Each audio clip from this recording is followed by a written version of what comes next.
बिस्मिल्लाहिर्रहमानिर्रहीम। अस्सलामु अलैकुम नाजरीन, बनी इसराइल की हसीन व जमील और मगरूर मलिका इज़ाबेल कौन थी जिसने पैगंबरों का कत्लेआम करवाया, और उसका अंजाम क्या हुआ? उसकी लाश को कुत्तों के आगे किसने डाला था? क्या अल्लाह के पैगंबर हजरत इलियास अला नबीना अलैहिस्सलाम को कत्ल किया गया था, या आप आज भी जिंदा हैं? क्या हजरत इलियास अलैहिस्सलाम और हजरत इदरीस अलैहिस्सलाम एक ही हैं?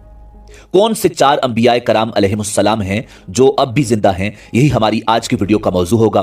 और आज हम आपको हजरत इलियास अलैहिस्सलाम और मलिका इज़ाबेल के हवाले से ईमान अफरोज मालूमात फराहम करेंगे। मगर वीडियो में आगे बढ़ने से पहले अगर आप हमारे चैनल पर नए हैं तो बराए मेहरबानी हमारा चैनल इन करें, जहां आपको बिलखुसूस इस्लामिक हिस्ट्री और बिलुमूम दुनिया भर की मुनफरिद मालूमात पर मबनी वीडियोस मिलती रहेंगी। नाज़रीन, अज़ल से ही शैतानी सिफ्त लोग एक अल्लाह के मानने वालों को सीधी राह से भटकाने की कोशिश करते आए हैं, और इस काम के लिए शैतान ने जिस किरदार का सबसे ज्यादा इस्तेमाल किया है वो औरत है। बनी इसराइल की हिदायत के लिए अल्लाह रब्बुल इज़्ज़त ने लाखों अंबियाए कराम अलैहिमुस्सलाम मबूस फरमाए, और ये अल्लाह रब्बुल इज़्ज़त की पसंदीदा तरीन कौम थी जिस पर बेशुमार इनामात उतारे गए। मगर बनी इसराइल कुफ्र शिरक में मुब्तला रही, और फिर उनकी कौमी शान शौकत और कद्र मंजिलत का ऐसा जवाल शुरू हुआ कि फिर दोबारा उन्हें कभी ऐसी शान शौकत नसीब नहीं हुई। नाजरीन, ये वो जमाना था जब बनी इसराइल की सल्तनत दो हिस्सों में बंट चुकी थी। पहले हिस्से का नाम यहूदी था और दूसरा हिस्सा बनी इसराइल कहलाता था। तारीख के मुताबिक उस वक्त इसराइल में जो बादशाह हुक्मरान था उसका नाम बाइबल में अखी अब और अरबी तवारीख व तफासिर में अजब या अखब मज़कूर है। उसकी बीवी जिसका नाम इज़ाबेल था, यही वो औरत थी जो तमाम बनी इसराइल को शिरक में मुब्तला करने में कामयाब हुई, और खुद दरअसल बाल नामी एक बुत की परस्तार थी। बाल बुत यहूदियों और इसराइलियों का सबसे बड़ा और मशहूर बुत था। कहा जाता है कि वो बुत सोने का था और उसका कद 20 गज था। 4 मुंह और 400 अफराद उसकी खिदमत पर मामूर थे। इसके अलावा यमन और शाम की आवाम का पसंदीदा तरीन बुत यही बाल था, जिसकी सैकड़ों सालों से पूजा की जा रही थी। रिवायात में आता है कि बाल के पुजारी हजरत यूशा बिन नून अलैहिस्सलाम के जमाने में भी मौजूद थे, और आप अलैहिस्सलाम ने शाम की फतह के दौरान उनसे जंग भी की थी। इसके अलावा साल के मखसूस महीनों में इस बुत के गिर्द मेले लगते थे, मन्नतें मानी जाती, सोने चांदी के नजराने चढ़ाए जाते, तरह तरह की खुशबुओं की ध्वनि दी जाती, यहां तक कि उसकी कुर्बान गाह में जानवरों को कुर्बान किया जाता और खास मौके पर इंसानों की भींट भी चढ़ाई जाती। नाज़रीन, यहां दिलचस्प बात यह है कि इब्रानी और सामी जुबानों में बाल के मानी आका, परवरदिगार, मालिक और सरदार के हैं। इसीलिए अरब की खवातीन भी अपने शोहरों को बाल कहती थी। बाज़ मौरिखीन ने लिखा है कि हिजाज का मशहूर बुत हबल भी बाल ही की एक शक्ल था। इस बुत बाल और हजरत इलियास अला नबीना अलैहिस्सलाम के हवाले से कुरान मजीद फुरकान हमीद की सूरह स्वाफात में इरशाद बारी ताला है, व इन्ना इलियास लमिनल मुरसलीन, बेशक इलियास अलैहिस्सलाम भी पैगंबरों में से थे। इज़ क़ाल लिक़ौमिही अला तत्तक़ून, जबकि उन्होंने अपनी कौम से फरमाया कि तुम अल्लाह से डरते नहीं हो। अतदऊन बालन व तदरून अहसनल खालिकीन, क्या तुम बाल नामी बुत को पुकारते हो और सबसे बेहतर खालिक को छोड़ देते हो। अल्लाह रब्बकुम व रब्ब आबाइकुमुल अव्वलीन, अल्लाह जो तुम्हारा और तुम्हारे अगले तमाम बाप दादों का रब है। फ़कद्दबूहु फ़इन्नहुम लमुख़्दरून, मगर कौम ने उन्हें झुटलाया, बस वो जरूर अजाब में हाजिर रखे जाएंगे। इल्ला इबादल्लाहिल मुखलसीन, सिवाय अल्लाह के मुखलिस बंदों के। वतरकना अलैहि फिल आखिरीन, हमने इलियास अलैहिस्सलाम का जिक्र खैर पिछलों में भी बाकी रखा। सलामुन अला इलियासीन, कि इलियास पर सलाम हो। नाज़रीन, ये आयात उसी वाक़या की तरफ इशारा करती हैं जिसमें इज़ाबेल नामी औरत ने पूरे बनी इसराइल को बाल की परस्तिश में लगाने का काम सरअंजाम दिया था, और बाल के नाम पर एक बड़ी कुर्बानगाह तामीर करके कई इंसानों को कत्ल कर डाला था। याद रहे कि ये इज़ाबेल कोई आम औरत नहीं थी, बल्कि 9वीं सदी कबल मसीह में वो फेंशन शहजादी और वक्त के बादशाह की बेटी थी। फेंशिया इसराइल के शिमाल में वाक़ एक ऐसा शहर समझा जाता था जो रिवायात और अकायद की पैरवी करने को किसी खातिर में न लाता, और इसी शहर पर किंग एतबाल की हुक्मरानी भी थी। किंग एतबाल ने जब इसराइली सल्तनत को टूटते देखा तो बहुत परेशान हुआ, और इस सल्तनत को पुरअमन बनाने के लिए उसने अपनी बेटी मलिका इज़ाबेल की शादी इसराइल के बादशाह के बेटे के साथ कर दी। कुछ ही अरसे में दोनों टूटी हुई सल्तनतों के दरमियान कुछ हद तक तो अमन पैदा हो गया, مگر شادی کے بعد ملکہ ایزابیل نے بال کی پوجا بدستور جاری رکھی، جس کی وجہ سے اسرائیل کے قصبے کے لوگ اس عمل سے ناراض ہونے لگے، مگر وہ پیچھے نہیں ہٹی بلکہ خود لوگوں کو بال کی پرستش پر قائل کرنے لگی، اور اس کے لیے وہ 800 جھوٹے نبی سامنے لے آئی جو بال کی عبادت کی حوصلہ افزائی کرتے اور بال کے جھوٹے پیغامات انہیں پہنچاتے۔ اور ساتھ ہی کیونکہ ایزابیل دین حق یعنی اسلام اور انبیاء کرام علیہم السلام کی بہت بڑی دشمن تھی، لہٰذا بہت سے انبیاء کرام علیہم السلام کو شہید کر دیا۔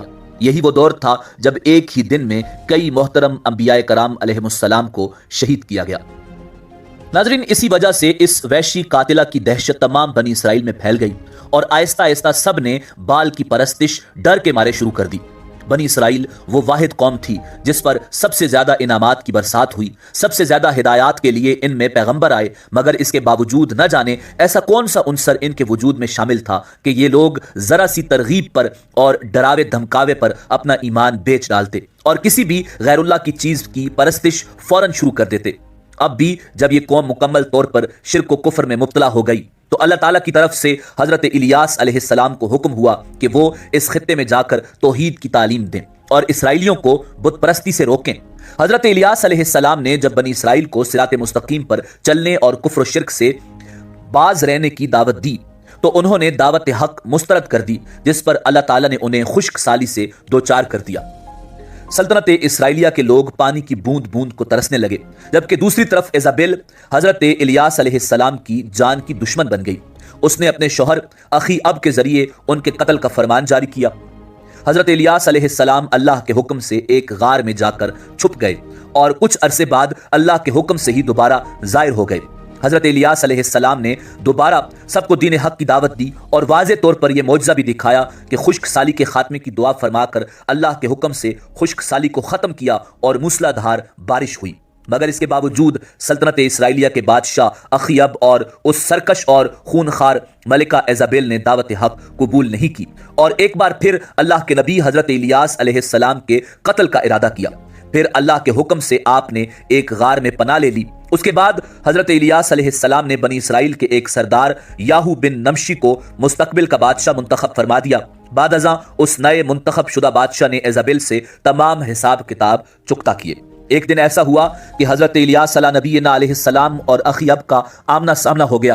حضرت الیاس علیہ السلام نے اخیاب کو اللہ عز و جل کا پیغام پہنچایا کہ جس جگہ کتوں نے تیرے باپ داداؤں کا خون چاٹا تھا وہیں تیرا بھی خون چاٹیں گے، اور ساتھ ہی حضرت الیاس علیہ السلام نے اخیاب کو اس کی ملکہ ایزابیل کے انجام کے بارے میں بھی خدا کے حکم سے آگاہ فرما دیا کہ یزری ایل نامی کھیت میں کتے ایزابیل کی لاش کو نوچ نوچ کر کھائیں گے۔ اور پھر خدا کا کرنا ایسا ہی ہوا کہ اخیاب کچھ ہی عرصے کے بعد ایک جنگ میں مارا گیا اور کتوں نے اس کا خون چاٹا۔ اس کے بعد حضرت الیاس علیہ السلام نے غار میں پناہ لینے کے بعد جس اسرائیلی سردار کو مستقبل کا بادشاہ قرار دیا وہ اللہ کے حکم سے ایزابیل اور اس کے گھرانے سے بدلہ لینے کے لیے خود کو تیار کرنے لگا۔ اس کے لیے یاہو بن نمشی نے سلطنت اسرائیلیہ کے بد کردار بادشاہ یورام کے خلاف بغاوت کر کے اس کو ایک دلیرانہ حکمت عملی کے ذریعے قتل کر دیا اور اس کی لاش کو نابوت یزریل کے کھیت میں پھینکنے کا حکم دیا۔ بادشاہ کے قتل کے بعد نیا بادشاہ یاہو بن نمشی محل میں داخل ہوا اور اپنے وقت کی ظالم ترین اور کئی انبیاء کرام علیہم السلام کی قاتلہ ایزابیل کو اوپر کی منزل سے نیچے دھکا دے کر گرایا۔ اس ملعون عورت کی لاش کو گھوڑے کے سموں تلے روندا گیا اور اس کی لاش نابود یزری ایل کے کھیت میں بے گور و کفن پڑی رہی اور کتے اس کا گوشت کھاتے رہے۔ یوں حضرت الیاس علیہ السلام کی پیشن گوئی پوری ہوئی۔ ناظرین، روایات کے مطابق بعد میں جب اس کے آدمی ایزابیل کے جسم کو دفنانے کے لیے آئے تو اس کے شائی خون کی لاش میں جو کچھ پایا گیا تھا وہ اس کی کھوپڑی، پاؤں اور ہاتھ تھے، لہٰذا وہ لوگ سمجھ گئے کہ اس کی موت کے پہلے ہی نشاندہی ہو چکی تھی، جس کی وجہ سے انہوں نے ایزابیل کے گوشت کو پھینک دیا اور یوں اس کی مغرور زندگی رہتی دنیا تک عبرت کا نشان بن گئی۔ لہٰذا اگر ایزابیل اور اس کے قاتلانہ دور کو دیکھا جائے تو اس واقعہ سے پتہ چلتا ہے کہ اللہ کی راہ سے اس قدر لوگوں کو بھٹکانے اور اس کے انبیاء کو کثرت سے شہید کروا دینے کے بعد اگر کوئی اپنے مکر و فریب جاری رکھتا ہے تو اللہ تعالیٰ ان سے بہتر تدابیر اختیار کرنے والا ہے۔ بلا شبہ اللہ عز و جل مختار کل ہے، اگرچہ وہ ایزابیل جیسے ظلم کرنے والوں کے لیے فوری سزا نہیں دیتا، مگر سزا ان لوگوں کے لیے ضرور ناگزیر ہوتی ہے جو اللہ کے بندوں سے دشمنی مول لیتے ہیں، وہ اللہ کے مقرر کردہ وقت میں ضرور سزا پاتے ہیں۔ नाजरीन, इसी उम्मीद के साथ इजाजत दीजिए कि आपको हमारी वीडियो पसंद आई होगी। मिलते हैं बहुत जल्द एक नई तारीखी, तहकीकी और मालूमाती वीडियो के साथ।